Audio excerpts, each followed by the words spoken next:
Mesdames, mesdemoiselles, messieurs, bienvenue sur la vidéo de Madame Rosie.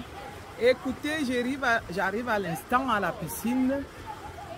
Pour ceux qui ne me connaissent pas, je suis Madame Rosie. J'avais fait un blog YouTube pour dénoncer tous les faits qui minent la société de mon pays. Regardez donc mes amis. Comme je l'ai dit l'autre fois, vous allez voir que toutes les vidéos que je fais ont pour un seul thème politique. On a vu la visite donc de cet évêque qui est venu au palais. Je vais en parler. Mais entre-temps, je dis bien que ceux qui veulent bien partager les vidéos sont les bienvenus. Je vous invite massivement à vous abonner à ma page et à partager les vidéos massivement. Mais sinon, comme je l'ai dit, je ne voudrais plus des abonnés fictifs, des abonnés qui viennent que pour décorer. Vous avez vu donc la visite de cet évêque qui a rendu visite à Paul Biya. Vous voyez, comme je vous dis même, le néocolonialiste pur. C'est-à-dire que l'homme même qui est l'esclave des Occidentaux. Pendant que les Camerounais l'attendent pour se prononcer par rapport à son élection, il se fait montrer par un évêque occidental. Et dans tout ce temps-là, ses défenseurs vont dire que c'est Kamto qui veut vendre le Cameroun, c'est Kamto qui est l'envoyé des Français, c'est Kamto qui est soutenu par les Français. Mes amis, ça fait honte. C'est aberrant. C'est-à-dire que ce vieillard, je dis bien que je ne me moque pas de lui, vieillir est tout à fait naturel. Hein? Mais à ce moment-ci, que lui continue à nous manquer du respect, tout le monde va le traiter de vieillard. Parce que quand on a dépassé 93 ans et qu'on veut insister de rester au pouvoir que pour son bien-être et celui de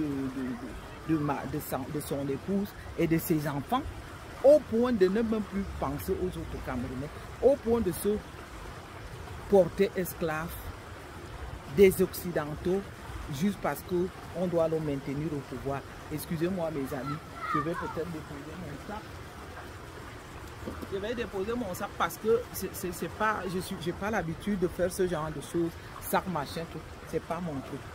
Je voudrais donc dire ici, comme là, vous voyez, je suis à la piscine, hein, je vais essayer de vous faire tourner un tout petit peu la caméra. Vous allez voir, c'est cette belle ville là donc. Hop là, ma caméra est tombée. On peut aussi tenir comme ça. C'est cette belle ville-là dont Chantal Biya nous a privés. C'est-à-dire que cette femme-là, c'est l'unique femme, je ne sais même pas comment sera cette vidéo, vous allez m'excuser, qui voudrait avoir la belle vie, qui voudrait profiter de la vie en Suisse, qui voudrait avoir toutes les éloges pendant. Vous vous rendez compte là, par exemple, nous avons 21 heures, hein, c'est-à-dire que je vais même vous tourner un peu la caméra parce que c'est quand même, vous allez voir sur la montre, je crois qu'on arrive à la voir, 21 heures, c'est-à-dire que moi j'ai fini le travail, vous allez voir, là voilà, 20h20, c'est-à-dire après, j'ai quand même pu encore amener mes enfants à la piscine. Et dans tout ça, vous allez voir que au Cameroun, c'est seulement Madame Chantal et Madame Biya qui doit avoir cette belle vie-là, avoir la piscine, avoir, je ne sais pas moi, les voitures de luxe, pendant que le Camerounais moyen ne peut même pas se permettre, ça ne serait que une journée à la piscine. Parce que pour ceux qui le font, il faut aller au Mont-Fédé, il faut aller au Hilton, il faut aller je ne sais où.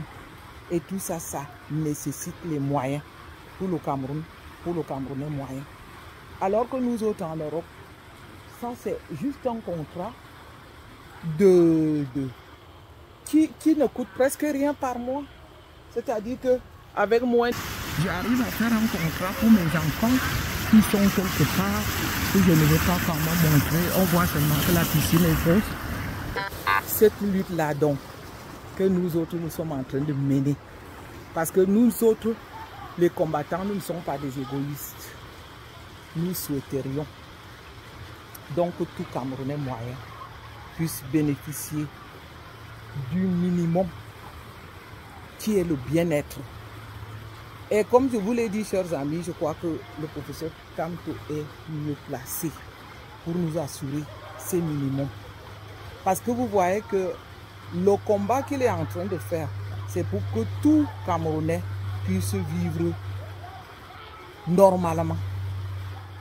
Paul Biya ne peut plus rien nous apporter. Vous allez voir que toutes les vidéos que je vais faire vont toujours concerner la politique, me mettant à la piscine, parce que je vous dis, chaque minute que je trouve, chaque petit instant que je trouve, j'ai fait la vidéo l'autre fois avec la même tenue, j'étais assez dur. Ah non, non, non, il m'aurait amené vidéo. C'est mon fils qui voulait surgir dans la vidéo. Est-ce que vous avez pris la glace? Je m'excuse, mes chers interlocuteurs. Avec les enfants, c'est toujours ça. Je ne sais pas où il est. Ne passe pas derrière la caméra. Ne monte plus. Parce que là, je ne veux pas que tu sortes sur la caméra. Vous savez, mes amis, je protège les enfants. C'est quelque chose de cher qu'on a. C'est aussi un thème que je voudrais une fois aborder. Moi, je suis très contre pour ces parents-là et ces stars qui exposent les enfants parce que, sans demander leur avis, évidemment, je ne suis pas encore star, je suis activiste, je m'assume bien comme activiste. Mais je trouve quand même bizarre que, parce qu'on veut se faire connaître, qu'on introduise les enfants dans les vidéos, qu'on introduise. Moi, j'ai de très belles filles, je sais que si je les montre, ça va faire un boom. C'est pas à moi de les montrer. Ils vont, que ce soit les filles ou les garçons, ils choisiront eux-mêmes s'ils veulent se montrer sur les vidéos. Moi, c'est mon choix à moi. J'ai fait un choix politique, c'est de dénoncer. C'est moi qui m'affiche, c'est moi qui prends tous les coups. Donc, il n'y a pas question que les enfants apparaissent sur les vidéos. C'est-à-dire que c'est mon fils qui a failli apparaître. Je suis donc en train de dire que, comme je l'ai si bien dit, que le moment-ci nous prouve combien de fois Paul Biya a livré notre pays aux Occidentaux. Ceux qui ont dit que Paul Biya n'a pas signé les contrats avec que notre sous-sol est protégé. Quelle provision? Quelle provision? Aucune.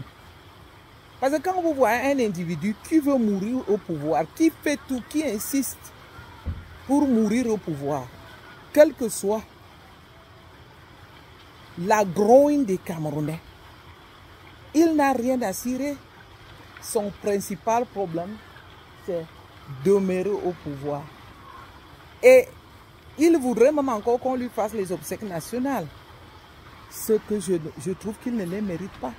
Vous savez, il ne mérite vraiment pas les obsèques nationales. Hein. Je fais encore un petit tour de la piscine. Là, je me permets parce qu'elle est vide. Hein. Je vais vous faire un petit... En ce moment, elle est vide. C'est aussi, vous voyez, c'est chaque citoyen moyen. Vous voyez donc les... On a une belle vie. Si j'étais une complexée, je dirais que j'ai une belle vie. Je me foutrais pas mal des problèmes des Camerounais. Et comme je ne suis pas une complexée, je ne suis pas celle-là qui fait partie d'une diaspora qui voudrait que lorsqu'elles arrivent au Cameroun, qu'on leur tire les valises et qu'on leur tire les sacs. Non, non. Pour rien au monde, je ne vais faire partie de cette diaspora. Et c'est la lutte que je mène. Je ne voudrais pas une diaspora qui a une belle vie en Europe, qui profite, comme je le dis, des infrastructures européennes et qui dit que Paul Biya doit être au pouvoir. Un Paul Biya qui n'est jamais là quand on a les catastrophes. Sa femme qui n'est jamais là pour aller assister les mamans qu'on enferme dans les hôpitaux. Sa femme qui n'est... Vous regardez, pas plus loin que... Il n'y a pas un an qu'il y a eu cette catastrophe de Mbankolo. Est-ce qu'on a écouté que Chantal Biya était là? Non. Est-ce qu'on a écouté que Paul Biya s'est même prononcé, même pour faire un discours apaisant? Paul Biya envoie ses compatriotes, même quand les Camerounais pleurent, on n'entend pas Paul Biya se prononcer. Camerounais, faisons une vote sanction pour le 12 octobre. Dans le cas contraire, je souhaiterais même qu'avant le 12, qu'on puisse vraiment l'évacuer avec la force, puisqu'il ne veut pas partir. Quand je vais dénoncer, je vais toujours mélanger les thèmes, c'est comme ça, mais je vais le faire régulièrement jusqu'à éveiller la conscience du Cameroun. C'est ça qui est ça. Alors, à très bientôt, bye bye. À très bientôt.